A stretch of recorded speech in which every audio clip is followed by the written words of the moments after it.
do a sound check. Welcome to Fly Nubian Money, where we help you master your mindset and maximize your money.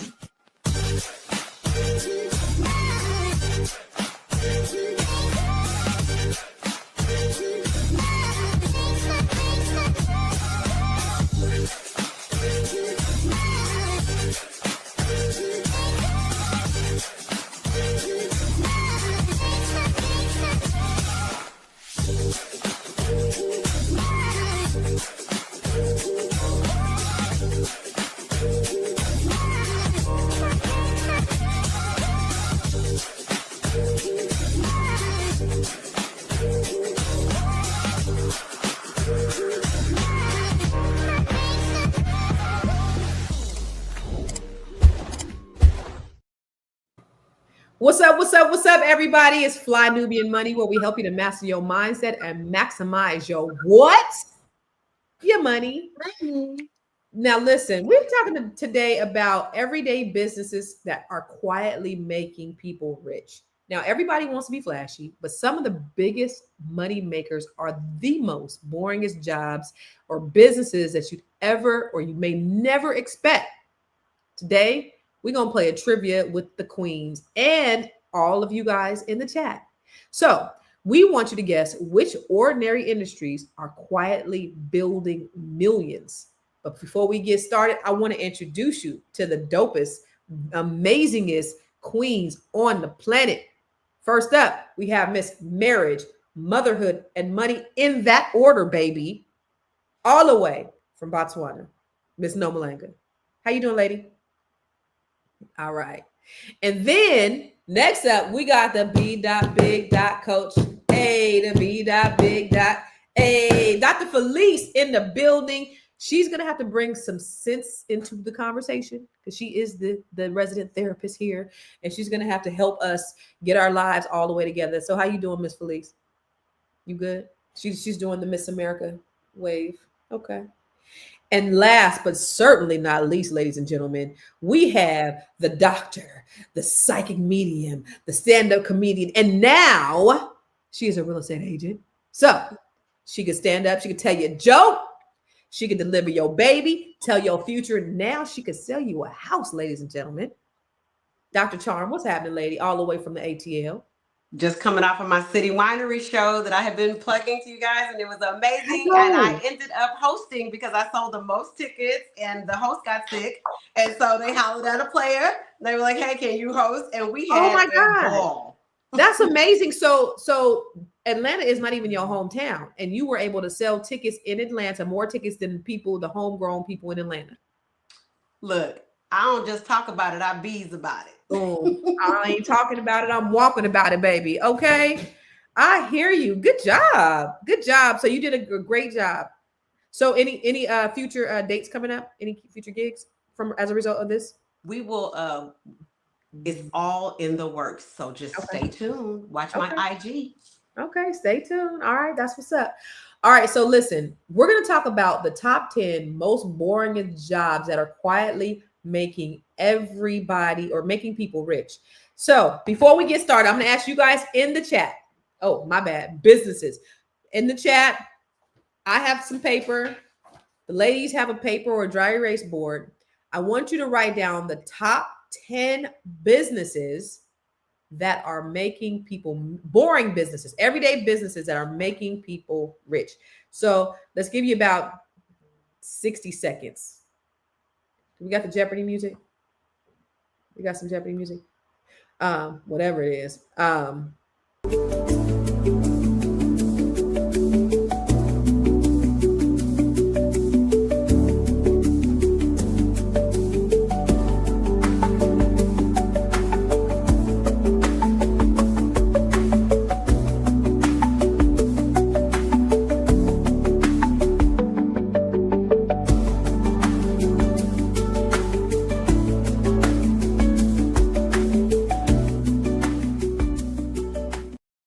Run that again, run it again, run it again.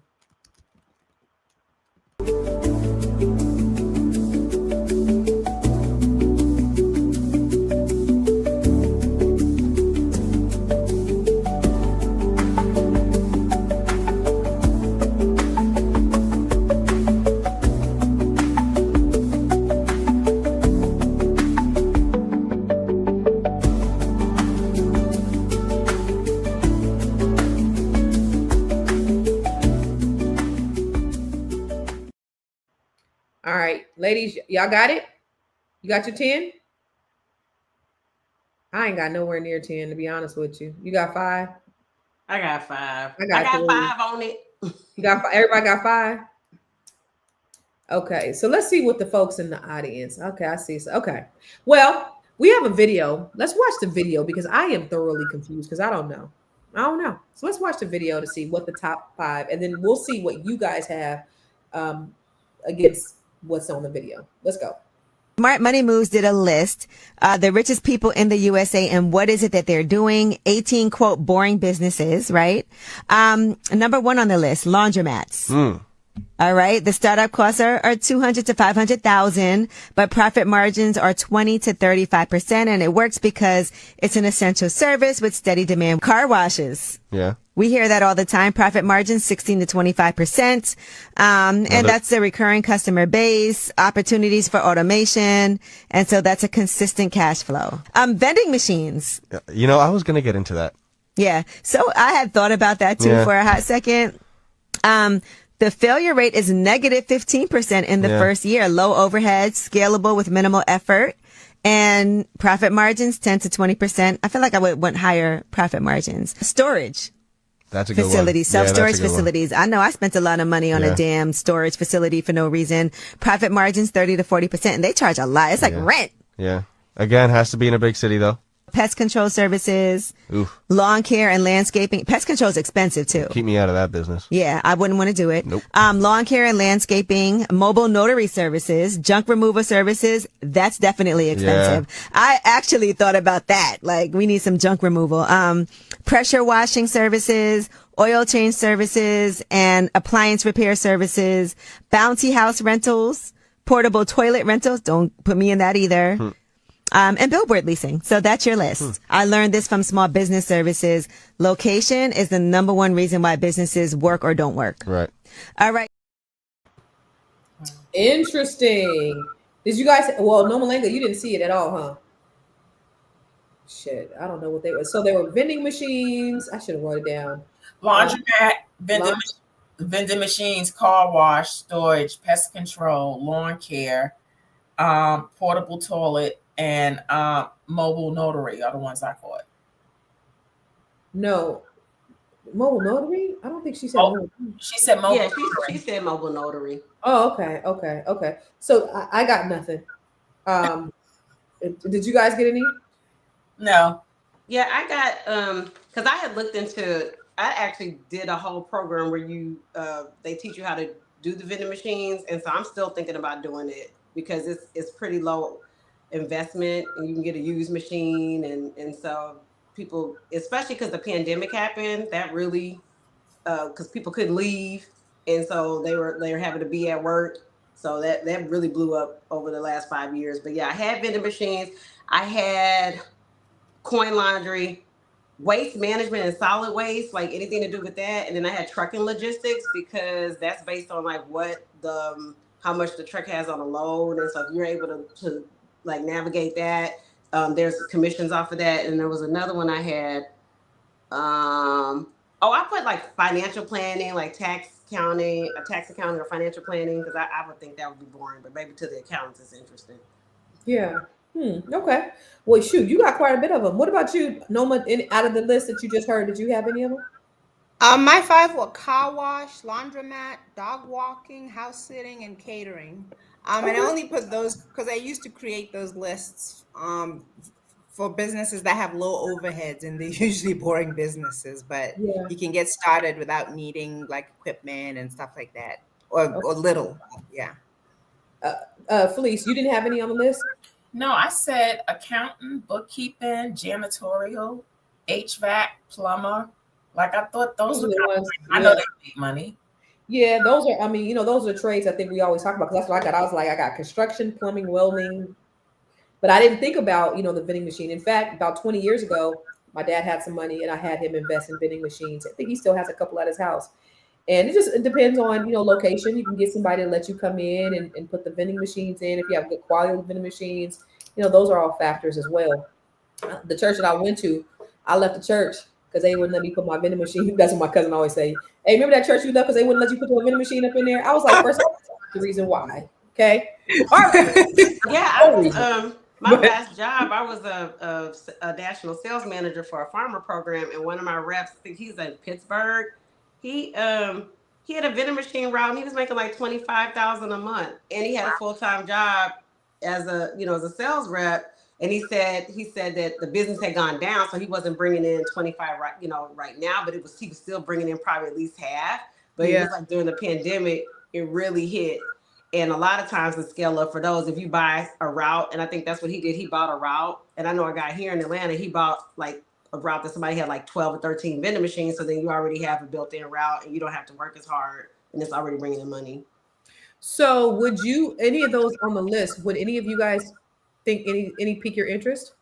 I would do a laundromat. Why? Because I think it's necessary, especially in communities where there's a lack of resources. Mm-hmm. And so they may not be able to have a wash and dry in their home, but they still need to be able to have access to something where they can have clean clothes. Mm-hmm. So I would want to do that. I would want to do a laundromat. Okay. What about you, Dr. Charm? Like I said, I would. I've already looked into vending machines, and it's still it's on the real estate is like precedent right now. But I would like to take something and reinvest it into the vending machines and just start with one or two and just see what happens. But it's definitely doable with one person. So, and I like I had never thought about the coin laundry until recently because I saw some stuff come across my social media. But people that are clean, they're going to want to have clean clothes. And not everybody has a washer and dryer. So you have to think about stuff like that. What about you, Nomalanga? Any out of the list that you would want to? I like stuff like laundromat, vending machine, which doesn't require me to do much except go collect the money. You got to collect the money. And you got to stop. Because we would have to go to Costco, we'd have to stock up, get all the stuff, then we had to restock. Yeah, I'd probably get somebody to do that because I've worked so hard to emancipate myself from having to leave the house if I don't want to. So so a lot of times I can't be bothered with stuff that starts to pull me out of the house when I don't want to. Mm-hmm. I like what C. White said. She said a parking lot. That is a great moneymaker that even if it's so say you own like a parking garage, but even just a lot where you have trucks come and just park and they pay monthly to park, that is a great business. Actually, some folk, we thought about doing that some years back around the pandemic. I had gathered a bunch of Black folks together. We was trying to practice collective economics, but that was a business opportunity that came up where we were looking for land that we could purchase in the area where they had trucks where, you charge $200 a month. They could just park their trucks there. And you have, 50, 60, 100 trucks being able to park at your thing, you winning. Tanya said a campground. My friend, her boyfriend has storage units, and those make a ton of money, even more money than investing in real estate in some cases. And so that's been very lucrative for them. But we're going to talk more about it when we come back. A campground where they just have land and then they pave it or put some facilities on it for camping. Yeah, and they bring their RVs. Yep, and then they just camp out. But we'll talk more about it after we come back from the break. Woo! It's a good show right here. But I'm biased. If you are just tuning in, you are watching Fly Nubian Money, where we help you master your mindset and maximize your money. My name is Tiara Williams. I'm also known as Miss Black Hollywood, and I'm the proud producer of this show because it is lit. If you want to receive notifications for when we go live Monday through Friday, 1 to 2 p.m. Eastern Standard Time. All you have to do is text the word Queens to 87948. That's Queens to 87948. That's QUEENS to 87948. Also, if you want to grow your money and not blow your money, all you have to do is go to flynubianmoney.com. There's all kinds of resources, there's courses, there's free giveaways. There's just no reason to be broke in 2025. All you have to do is go to flynubianmoney.com. Obviously, you don't want to be entertained here. You want to know enough to grow. Wait, I need to put that on a shirt. You got to know to grow. Got to know to grow. So know and grow with flynubianmoney.com. So, ladies and gentlemen, this is Fly Nubian Money, and we're talking about the boring, everyday businesses that are quietly making people very, very rich. Dr. Felice, tell me the list again. The top 10. You're muted, sweetheart.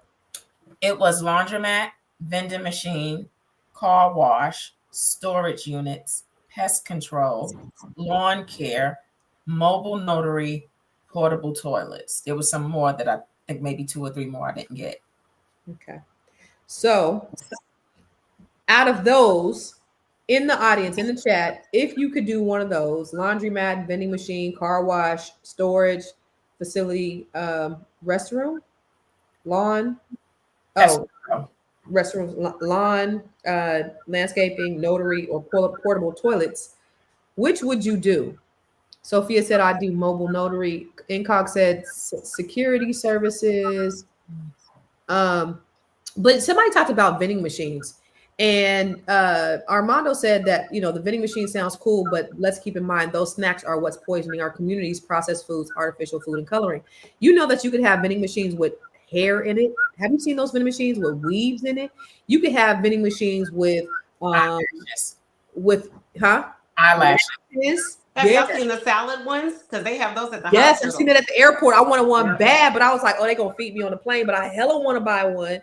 I seen vending machine. I mean, of course, you can buy like chargers and headphones. So it's more than.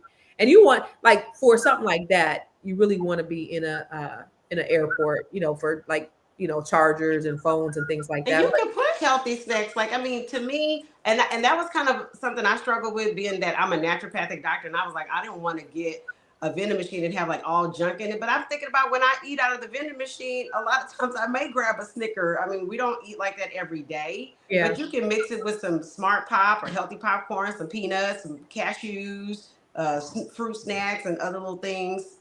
Right.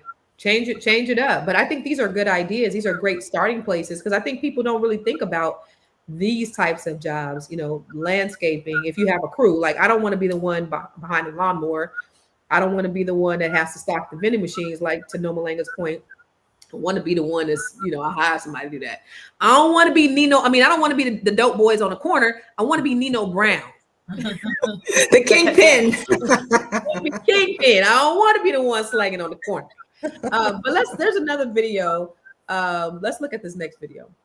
Boring business ideas that'll make you a millionaire. Here's how owning a bunch of these ice machines can retire you from your job today. Here's the math. The average one of these machines produces roughly 900 bags a month. Now at $2.50 a bag, that creates $2,250 monthly. It costs roughly $20,000 to finance one of these bad boys, and with 10-year terms, that comes out to about $138 a month. The area where I live, the operator has about 7 of these bad boys. 7 times $22.50 a month, that comes out to $15,750 monthly. That means he's making $189,000 in revenue. The reason why this is such a great business model is because look at it. This takes no employees. Minus your finance fees, maintenance, and the water to run this bad boy, you're roughly pulling in about $165,000 a year. Plus, if you're good at negotiating, gas stations like this one won't even charge you for rent because they think it's a value add to come bring more business to them.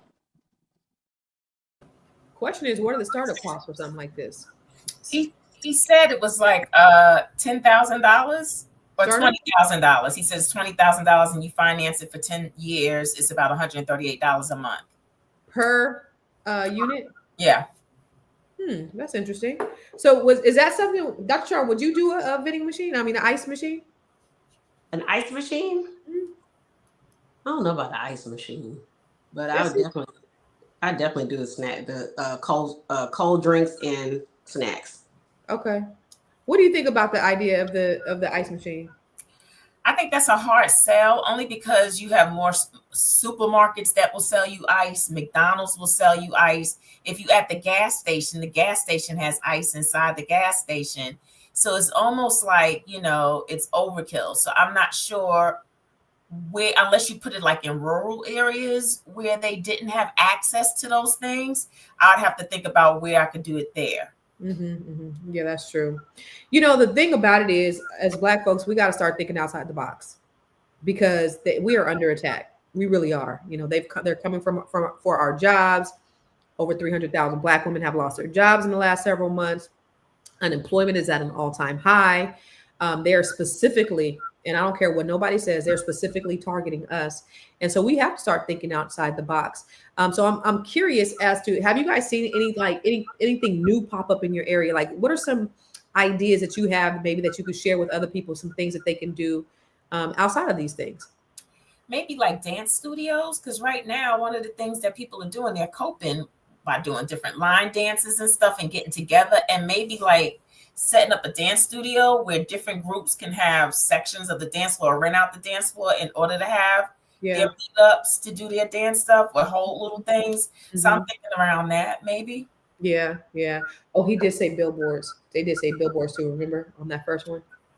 I've been looking at there's been a lot of stuff coming across my social media about courier, like medical courier, like the people who transport blood or lab specimens or organs, because that's something someone could do as instead of driving Uber, whereas you have to deal with the passenger and then the risk of having someone in your car versus, okay, this you get a few certifications that are under $100. Or if you pick up from the airport, you have to get like a TSA certification. That's like but you can start it with $200 in your own car. And so, and then as you build your business, you can actually get contracts and hire other people to have a fleet of drivers, but they're using their own car and their own insurance. And that's something that's a low overhead to start because people, have their own vehicle already. Yeah. Well, that also reminded me, I own a dispensary, a marijuana dispensary, a cannabis dispensary. And one of the vendors that we use is somebody to dispose of the marijuana. And that's a specialized service as well. So you can only keep, it has a shelf life, excuse me. And so it has to be disposed when it expires. And so that is something that you could do. I don't know what kind of certifications, obviously you need some type of hazmat or whatever. You can't go smoking the old supply though, ladies and gentlemen. You got to dispose of the stuff. But that is something that actually people have made a lot of money from. My question, Nomalanga, was, because we just showed another one. It was an ice. Somebody had an ice. What was that? Ice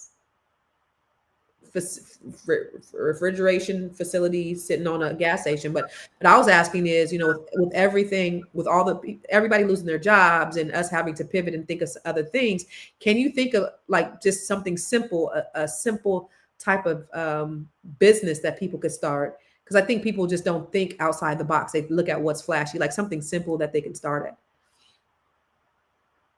These are for more like younger people. I think I had on my list, and I don't think it was on the other list. I had dog walking, house sitting. And again, I always go for businesses that don't require any money up front. Mm-hmm. If you're going to start a business for the first time, or if you're really hard up, or you just lost your job, you don't really have money, then you want to start a business you're not going to keep saying, I need money to get started. So I think those are the lines along which you need to think. I think the ladies also said things like accounting and where you're offering a service, again, that doesn't require anything upfront. That always helps. Yeah. Mark said headshot photography. And I'm going to tell you, AI is putting you out of business if you get a headshot photography. Because and you need a camera. Well, you need a camera. One. But AI, all you got to do is upload a bunch of pictures in AI, and they will have a picture of you. What do you think my new business pictures are? Those are AI. Those aren't even me. I just uploaded my pictures. They took my face and they put my face on a with a in blazer business on. Suits. Yeah. So that's what they do now. Certain like brand shoots and stuff like that. Of course, I can't get AI to do that. But like if I just want a headshot, AI, it got insta headshots. AI, boom. That you're welcome. Well, I think something that people don't think about is look at what skill set that you have that you may take for granted. Like for instance, the stay-at-home mom that tutored her kids and might have tutored the neighbor's kids, and so she needs some side income. Okay, start a tutoring business. That's no overhead. You're just advertising word of mouth. Mm-hmm. People, especially if you're over 35, you're going into your 40s, you have some life skills that you could be able to utilize. That's good. So we're going to talk more about it when we come back from the break, but we are talking about boring everyday businesses quietly making people rich. I know You're busy, you got things to do, and you can't take us on the go with you every single day. Good news for you. We are now on Spotify. So if you can't watch us, now you can listen to us on Spotify. Search Fly Nubian Money and all the episodes shall appear. All you have to do is like, subscribe, leave a 5-star rating, leave some comments, tell people how you love us so that when other people come along and are looking for a great show to watch, they can find Fly Nubian Money too. One last thing, and just in case you've been sitting under a rock, Fly Nubian Money now has an investment club. We are the Fly Nubian Money Club. It's easy. All you have to do is go to flynubianmoneyclub.com, and I am committed to bringing in top experts from all industries to help you level up. They're teaching us the skills that we need to compete in this market. We often say that nobody is coming to save us, not the government, but guess what? We're coming to save us. I'm coming to save you with the Fly Nubian Money Club. So listen, all you have to do again is go to flynubianmoneyclub.com. We have a 30-day free trial set up just for you, just for those people that are struggling. Even if you ain't struggling, you ain't got to struggle. I'm coming. Okay, let me stop playing. I'll see you soon. Welcome back. So, ladies and gentlemen, if you just tuned in, this is Fly Nubian Money, where we're talking about boring, everyday businesses that are quietly making people rich. So we have some stats on that. Let's take a look at a couple of the stats. Nearly 65% of millionaires in the U.S. own businesses in ordinary industries like manufacturing, logistics, and services. The global waste management industry alone is worth over $1.6 trillion. Laundromats generate an estimated $5 billion annually in the US with relatively low overhead. So let me share a story with you before we go to the next video. So I have a friend, he was my tenant. I sold all of his parents' houses. I sold his parents' houses, his sister's houses, and then he rented from me. And he had just gotten out of prison. His dad had a electronic waste facility where they would have they would get electronic waste like old monitors and TVs, and they would dispose of it. And he made a lot of money. How do I know? Because I was his finance person. And so then they had a big warehouse. And so, I helped him, buy, get a couple of houses. That he was going back and forth to China. And he was like, kind of like just getting like, we was getting all kind of toys and stuff. So I would have all my friends go to his warehouse during Christmas, and because he always had these great business ideas. So then finally one day he's in China and he comes up with this idea. Him and his friend were drunk, were drinking one night, and it was like, yo, you remember when they used to have the boom boxes back in the day? And it was like, yeah, we should do a boom box, right? So they put together, they kind of drew it out on a piece of paper. They had a little piece of yarn. They figured out how they wanted to do it. Well, the bump box was birthed. I don't know if you know what the bump box is, but that is a $30 million business my former tenant created, and now Trade the Truth, and he's gotten endorsements from everybody. When he first started, he was trying to get Snoop to endorse his brand. And when you sit down with Snoop, you got to pay $30,000 just to sit down with him. And whether he decides he wants to do it or not, he gonna take 15. He gonna keep 15. And if he decides he don't want to do it, he gonna leave it on the table. So he connected with Trade the Truth. Trade the Truth hooked him up with everybody from Diddy to DJ Khaled to Michael Jordan. He got, everybody. So now I still do his financing. He's one of my VIP clients. He went from being my tenant to this $30 million business. And wow. But it started out from him doing the e-waste. He was doing doing all the electronic waste stuff, and he just took that business because when he went to prison, he had all these ideas. He had a little book, and he was just every day he was writing down business ideas. He was like, when I get back, he had time. Okay. He had time. He had this thing called the $8 pizza truck. He just had all these just different businesses. He did the $8 pizza truck where he had $8, So, but then he finally hit it with this. And when I tell you, if you go to bumpbox, bumpboxx.com. That's my boy, Rob Owens. He's actually a white guy. Yeah. But he's a really, really, really good friend of mine. And he's doing just amazing. Amazing. I just actually sold one of his houses like 2 months ago in California from the DMV. But he's doing a great. And I remember because I've been doing his financing. Now I do his loans too. So I got to see all his business. So I remember when he was doing the e-waste stuff, he was making 6 figures. Now it's 10 figures, 9 figures. Like, Wow. dude is doing it. So anyway, one thing, my point is, can lead to all these other things, but that boring one thing, you don't know where the start of that can be. Let's go to the next video. The guy's cleaning business brought in over $4 million within 10 months. On average, he charges his clients anywhere from $5,000 to $11,000 per cleaning session. This is why I say boring businesses that serve people who have money in niche markets make millions.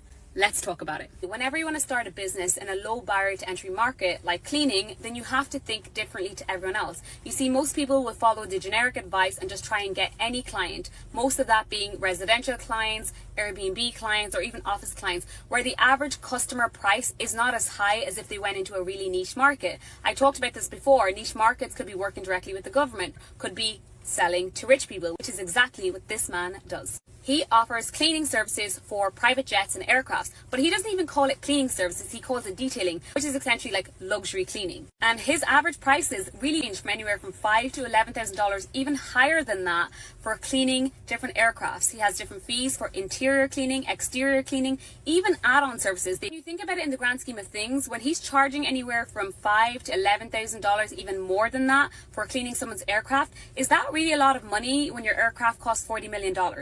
And this is why when you sell to rich people, you no longer become a commodity, you're selling based on your perceived value. The niche business of aircraft cleaning is so lucrative, not only in the US, but also in the UK. And I actually did some mystery shopping for the purpose of this video. I searched online to find all the different providers who are offering this service of aircraft cleaning services in the UK.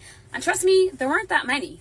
Which means there's opportunity. And most of the providers who are around, when I checked on Companies House, have been around for a very long time. And that's indicative of pretty much a good market. The average price that I was being quoted just for interior cleaning of different aircraft models was ranging anywhere from £560 right up to £1,500. Bear in mind, they have different pricing strategies for cleaning the inside of a private jet, the outside, wheels, if you want ceramic polishing. I mean, there's so many different add-ons. So I could see how easily you could make thousands daily just by cleaning one private jet. Even checked on YouTube and Yo, have you ever thought about something like that? Something that specializes as cleaning private jets? I actually have a really good friend that owns the Janny King franchise, and she had an employment related lawsuit and got a settlement like way back in the 90s, and she was looking for a franchise to get into. And I think she was looking at Subway and then or something else, Taco Bell, and someone said, when she went to look at the franchise, they were like, you don't want to do this, you're going to be having to be here late. And so she was just weighing her options, and she decided to do Janny King. So now she gets contracts for stadiums and like major businesses because she's been doing it. And she's there with her employees. Sometimes she's there, sometimes she's not. Sometimes there's a challenge with getting good help. To work these stadiums, but then you get in major stadiums in a major city. So right, yeah. Have you guys seen any specialized services like this? Yeah, I knew somebody who actually cleaned, these really tall buildings, the glass on the outside. Oh, yeah. Yeah, and that's the only thing that they did. And they would do these high-rise buildings, where it's so scary. They have to be hanging on these things and climbing and all that. But I know they were making a killing because the risk is also like not many people are willing to do that. Right. Cleaning windows. What about you, Felice? Not really thinking outside the box like that. I know that I was trying to get somebody that I know that was in the cleaning business to consider doing something where they did people's Airbnbs so that they would know that they would have consistent money coming in, because those Airbnbs, they have to have like really good cleaning services. And so possibly moving into the Airbnb field with your cleaning service instead of just waiting on one of us to say, can you come clean my house? Like Airbnbs have to get clean. Yeah. Mm-hmm. They have Airbnbs have a thing called turnover B&B where they have anyway. So let me tell you. So when you talk about Janny King, a friend of mine in San Jose, she is a multi. I mean, she makes so much goddamn money. I just seen her at a wedding when I was out there a couple weeks ago, last week, whatever. She makes so much money. Her family started out with Janny Kings, and she ended up getting a government contract. Now she's expanding her government contract to do stuff internationally. And when I tell you like multi, I mean, she's she bought a place in cash for $1 million a couple of years ago. And then because she also did loans under me, so she wanted to get her cash out, but she needed to close quick. She had she had $1 million sitting there. She has money like that. But to the point, when you think about government contracts is a way that you could do a ordinary thing and get paid millions of dollars. I live in an area where a lot of people in my neighborhood, and the only reason why I don't do government contracts, I wanted to, but I was like, I don't have the appetite for it. It's going to feel like work for me, but it does make a lot of money. I need to do what I'm passionate about. I can't do something that's a lot of money. But over here, I was at the Commanders game the other day. I was in a suite.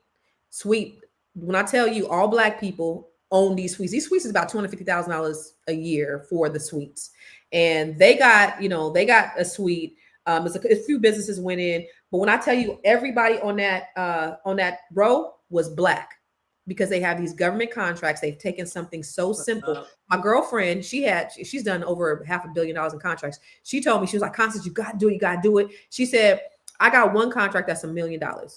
And the only thing we do, it's $1 million a year. I think it's a 5-year contract, so it's $5 million. She said the only thing we do is this is my real estate contract. It's a building we kind of manage. If we go do an inspection once a month, and if there's something wrong, get somebody to come out there and fix it. It's a $5 million contract, managing a government business, a government building. So you have small things like that. When you go, so all you gotta do is you go on sam.gov, you have to have a business, and then you start bidding on these things. But when you go into sam.gov and you look at all the RFPs, they're just like, it be cleaning a plane, or be like, it just, getting parts to and you don't have to specialize in it. You're really the broker. You're really the person in the middle saying, okay, here's what my contract is. Let me find somebody to do the job. And that's how a lot of people got their interested in. You know what I thought about? I thought about this whole topic back when we were having the lockdowns, and how things that you didn't think about that are or patents for things just blew up. Like, for instance, the plexiglass. Nobody used the plexiglass thing in front of the cash registers.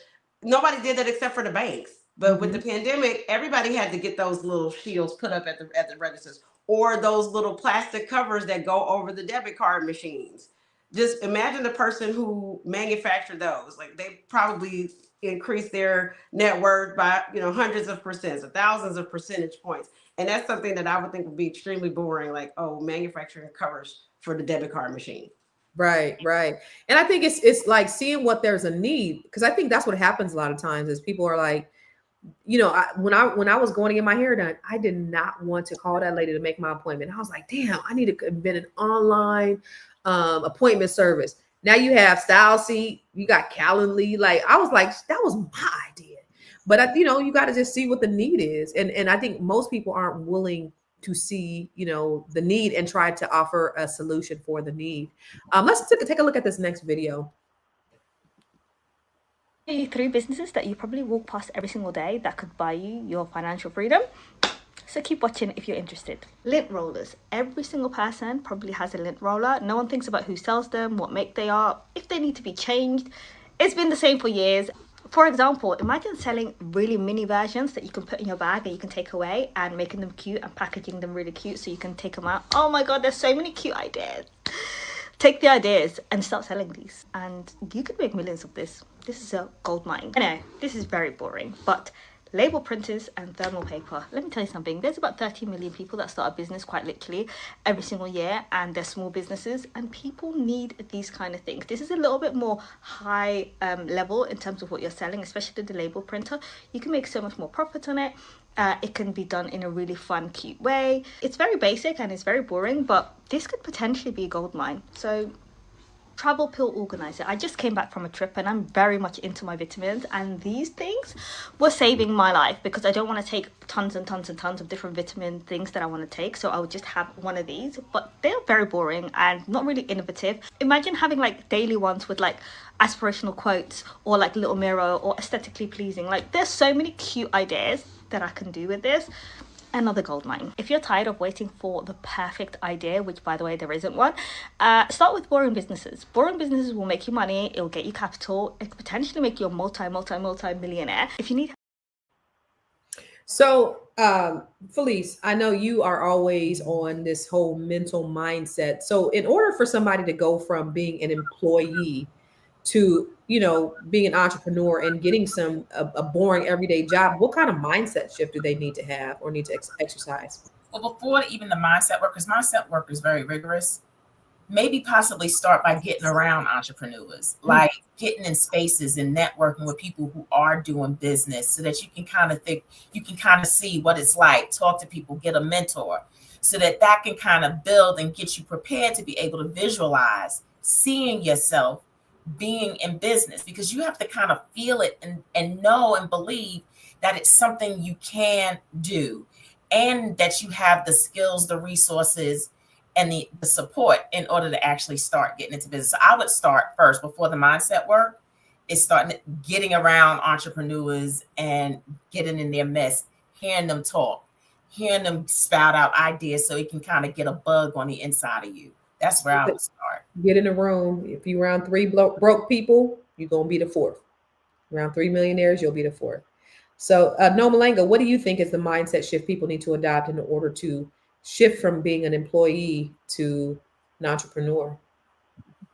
The first thing though is that not everybody is an entrepreneur. I was watching something recently that said actually only 35% of any given population are going to actually be entrepreneurs. Other people are better off just, working a job or having that stability and that, that income that they can rely on.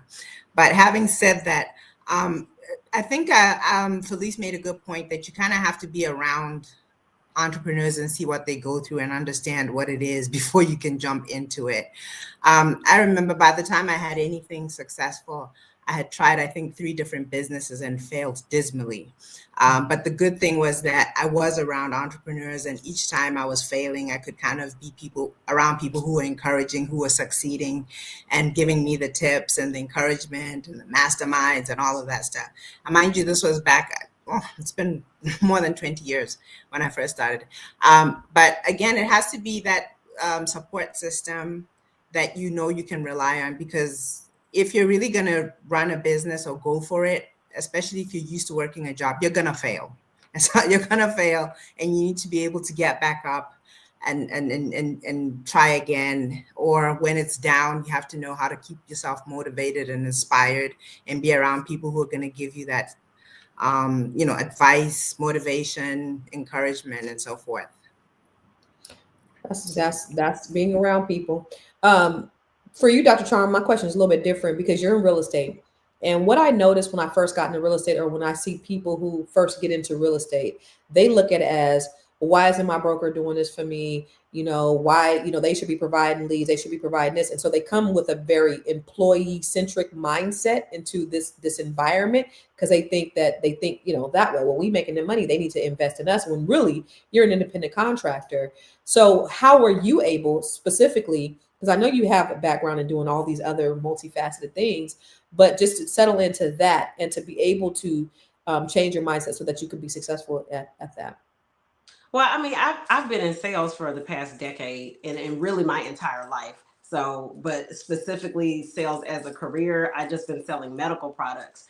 And so it wasn't a difficult transition, because at the end of the day, sales is sales. And so that segues me into the whole thing about people who are starting their own business. You may want to try it part-time while you maintain a full-time job as a source of income. And then that way you're able to fail, but still have the income as support. You have backup, and as you build your business, then leaving the full-time job. And that's one way to do it if you don't have a lot of capital to get started. But you definitely have to have the mindset of you kill what you eat. And with me being in sales, you kill what you eat, and that's pretty much it. So I love real estate. I love showing people homes, especially really nice ones, and I love the excitement of somebody getting it, like, oh, it's my first home, and walking them through the process and really helping create wealth, because the home is the key to the American dream, is land and a home. Right, right. And that's what people don't understand. I've never been a salesperson though. And I was talking to my girlfriends about it this morning because they're in real estate, and I'm like, but I've never been able to sell anything. Um, if I had to sell, like if I had to call 100 people, get 10 appointments and close 2 deals, I can't do it. I can't do it, but I could show you because for in real estate, I've been in real estate. You don't have in real estate, I don't got to sell people a house. Houses sell themselves. So I guess I got to sell me, but I feel like I'm looking out for your best interest. Why wouldn't you want to work with me? I'm going to be the best. So maybe that's the sale, but for me, and I know sales is solving problems. And I'm trying this new sales method, and it's really been working. Instead of press, here's in sales, we talk about features and benefits. Like, oh, this house is this and this and that, or you can make a lot of money with this thing, or buy this coffee cup because it's green and it's really pretty. The new mindset that's really working in sales is problem solving, because at the end of the day, people are self-interested. Mm-hmm. And if you appeal to what solves their problem, then what's your motivation for buying this house? Oh, I want something for my dad. He's getting elderly and I want to move him in the house with me. So then it's more of a consultation, and it does sell itself because you're solving their problem. Yeah. In your capacity, Dr. Felice, do you feel like you have to sell people?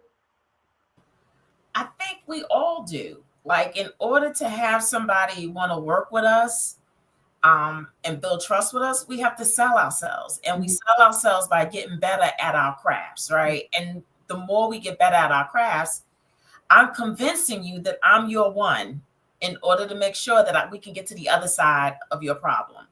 And so I think we're all in sales.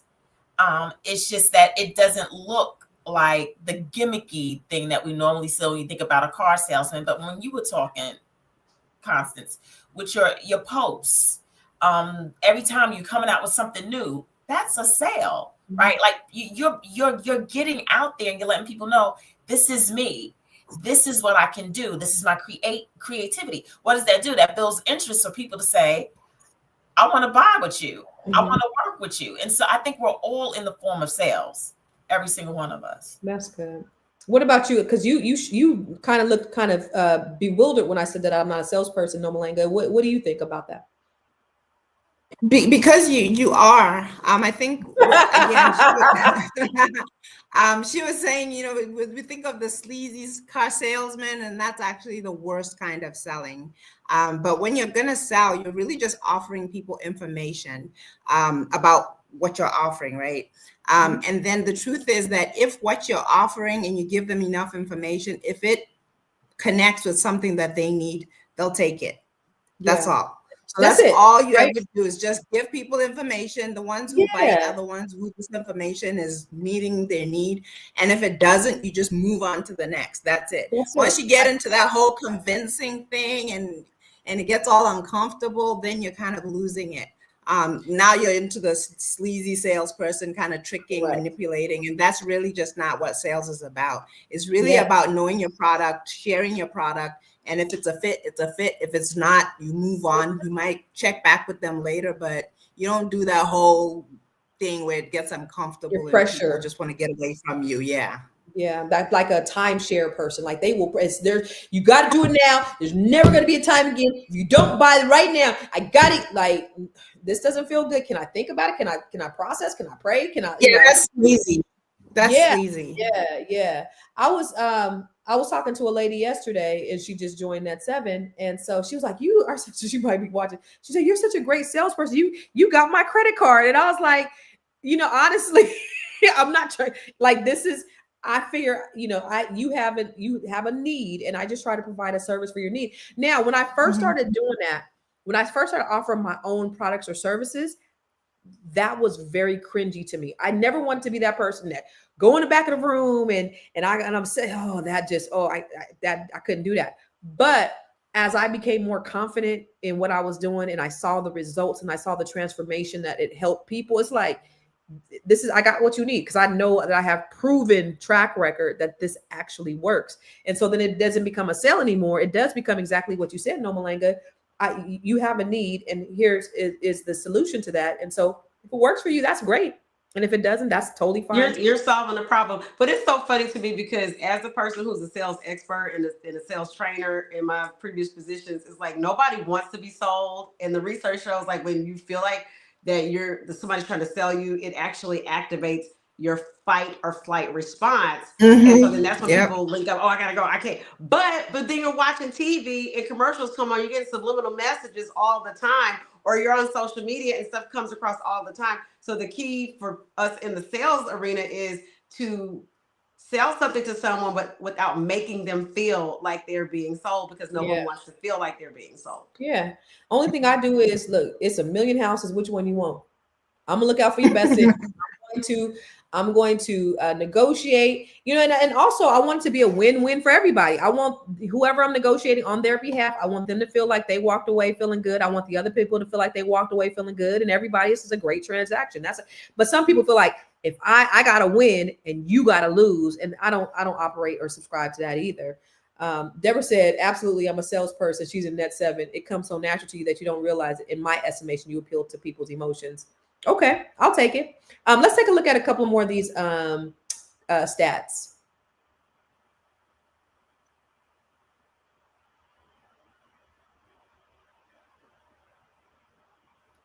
Are you a Black business owner looking to expand your reach? Well, has Fly Nubian Money got good news for you? We are building a Black business directory to connect you with customers who need your services. And here is the best part. It is absolutely free. Email us at info@realvirtual.net. Send us your business name. Tell us a little bit about what you do, what services you offer, your website address, and your contact information. That's it. Together, we are going to build and circulate the Black dollar. Get listed today and start connecting with people who are probably already looking for you. I don't know what happened to the stats, but that works too. So listen, if you had to do, no, I already asked you guys that. If you had to do something else, what would you do? But I just was thinking, like, what is another revenue stream? Because I think at the end of the day, just like you said, Noma, everybody's not meant to be an entrepreneur. You're right. But like Dr. Boy said, we all should be selling something extra, because you never want to have what you're totally dependent upon one source, unless that source maybe has an everlasting source of income that just don't go away. But we all should have multiple revenue streams. So if all things being said, and it doesn't have to be one of these everyday businesses, but if you had to choose, Nomalanga, to have another source of income, what would that be? I think maybe it's the stage of life I'm in. I don't spend time. Because you're rich. You don't need one. You're rich. We get it. No. I just mean I'm older. I'm just at a stage where I really do, that cliche where they say follow your passions, Yeah. I have, like, for example, next year I'm doing a group trip to Botswana with some of my American friends. I'm already going to do the trip, whether y'all come or not. I'm doing the trip, but I want to go. Yeah, you see, so I just do the things that I really love, and then find a way to monetize it. I have a travel business. I've always loved teaching. I have online courses at the business school. I got a couple. So I really do capitalize on just doing the things that I'm passionate about, that I love doing. And you've seen my brand, the M3 brand. I'm married, I have children, and I have several income streams. And that's what I really, really focus on helping people to do, just the same thing that I'm doing. So I've come to a point where I feel like stay close to what you love, stay close to what you're passionate about, and really do things that you feel is gonna really positively impact people. And that's the thing that I forgot to say before about sales. If you really believe that what you're selling or what you have as a product is good and people really need it, you don't have to convince people. You just kind of share it and then you move on, because you want to share it with as many people as possible, and eventually others will bite. That's good. I love it. Okay. Dr. Charm, what do you think? What do I think about if you could have another revenue stream, it doesn't have to be one of the boring jobs or boring businesses, but if you could have another one, what would that be ultimately? Definitely, because I have knowledge and expertise in so many different fields. I'm building out courses. Building out courses? Yep. Okay, that's what's up. Using your IP, your intellectual property, Mm-hmm. and we'll pay handsomely for it. So I can't wait to see what you got come down the pipe, boo. That's good stuff. What about you, Dr. Felice? I love this, and I love being in the room with people who are thinking outside of the box, because I have about 5 different income streams, but I think I love it. The next one I would like would probably be I would love to start doing retreats, but a little bit more creative with my mental health retreats, like truly have retreats, and where people not only get information, but they're able to experience it and go back and process through it and get alone with it in their time. And so, and then also build community at the same time with the people who are on the street. So I would love to start doing retreats. Okay, I love that. I love it. So we're gonna do our final thoughts. And Anonymous says something. He said, "Passion and love ain't paying the bills, lady." So that leads to my final thought question, and I'll start with you, Dr. Charm. Would you rather have an income that was paying the bills, but it was boring, like it was making you hella money, and you're wealthy in that career, or something that you were passionate about and it was just paying the bills? So something that's boring. Well, y'all know I'm the poster child for this. I don't see patients anymore, and every time everyone looks at me, they're like, "But you're a doctor. You went to school all this time, and like, how are you not seeing patients?" Because that would be the biggest revenue generator. I looked up, I was seeing 50 screaming children a day getting kicked in the head at 8 o'clock in the morning. And I love the babies and I love the children. But I looked up one day and I said, I can't see myself doing this for 20 years.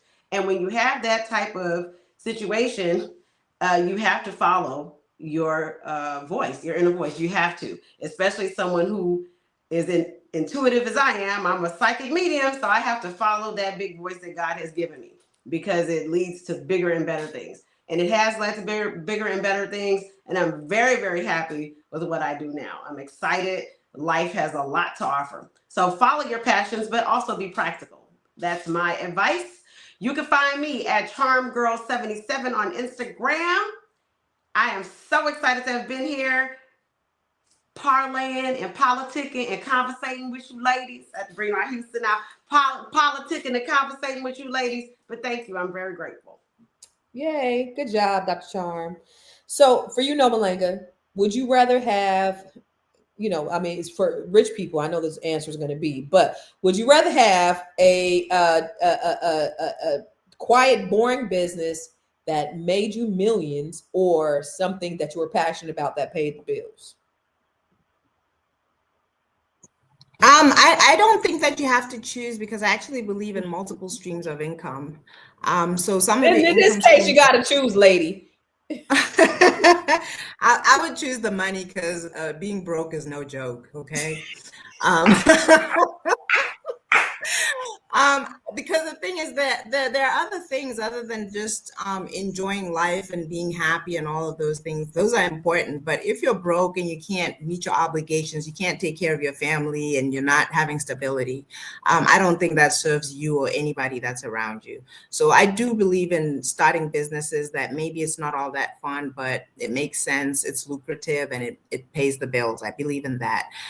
But like I said, I think down the line, you do need to, when you have the room to do that, start to focus more on things that you do have a lot of passion for, that you're having a positive impact on people, and that you actually enjoy. So you're balancing it with the quality of your life. I could go on and on, but I won't. You can find me as Nomalanga Msawi. Actually, my name now has changed to Nomalanga Habroni on Facebook. I'm also on Instagram as Noma Moses. I have a couple of courses. Incidentally, I have a course that we recorded, I think 10 years ago, and it's still got students in it with Dr. Boyce, and it's actually called Fire Your Boss. And it's about transitioning from working full-time and transitioning to starting your own business. It's called Fire Your Boss. I think if you Google that or going to the Black Business School, you'll find it. And I also always want to mention our charity that's here in Botswana. What we do is we supply sanitary supplies for young girls in school, especially those who are underprivileged and sometimes miss school because they don't have sanitary supplies. So we at Pads for Our Girls supply sanitary pads to them. We also have a girls' shelter for girls that have been abused that we've adopted, and we supply to them as well. So if you would want to donate, it's at padsforourgirls.com. Good job. Thank you.